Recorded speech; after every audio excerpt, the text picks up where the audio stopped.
The Fitzroy River stretches for 700 kilometres through the Kimberley. For local mob, it's a life giver, an ancestral being, and a significant piece of ancient cultural heritage. It's created our identity, it's created our law, and it has created a sense of moral obligation to protect this river's right to live, but also importantly to flow. In January, a massive flood tore through the Fitzroy Valley. We have a lot of debris along the road. The river peaked at almost 16 metres, destroying homes and devastating communities like Bulginja near Derby, where Anne Paulina lives. It has totally taken everything.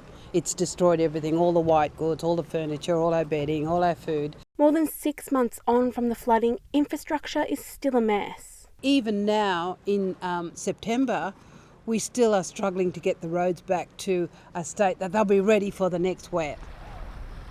Anne says climate change is already harming the Kimberley, made worse by intensive farming and mining, and a proposal for fracking in the Canning Basin posing another potential threat. And so water is something that a lot of people are thinking about in terms of our own resilience, our own ability to adapt, but also thinking about if we're going to have these new big industries. One of the things about fracking that I'm worried about is that the sensitivity and the value of water, once we start to frack these systems and use these chemicals, is that going to bring about pollution? Climate change and the chaos that it's causing on country is front of mind for so many communities here in the Kimberley.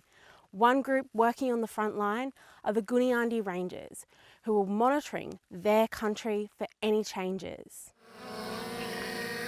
Today, the Rangers are learning a new skill. Flying over the Fitzroy River, they can see the flood's long-term impact on the banks, any animals, as well as the waterway itself.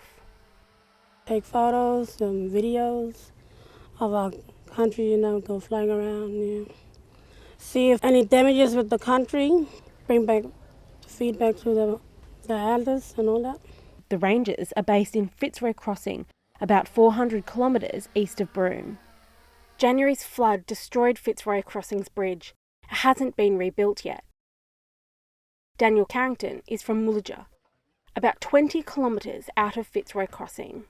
We didn't expect the flood to get like that high, so we had to evacuate the old people, the women and the kids. Us men had to stay back, look after the houses, the cars, even the pets like dogs and cats. So yeah, it was pretty scary. These rangers know they've got a crucial role to play in looking after country, especially after the flood.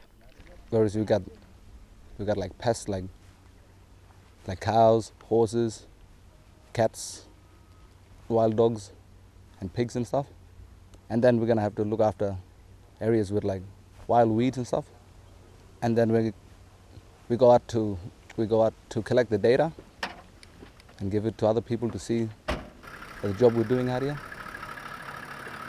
They're seeing the changes on country firsthand. So I think some people could pinpoint it down to climate change. I often like to look at the man-made impacts that could have impacted. Gooniyandi Ranger Coordinator Russell Chestnut says their priority is preservation. All the nice gorges that we have, all the nice springs, all the waterfalls, the billabongs and stuff that we have, that can all be gone if we don't protect it. It's so precious that we have to, maintain what we have for generations. One subtle change Anne Paulina has been noticing is on boab trees.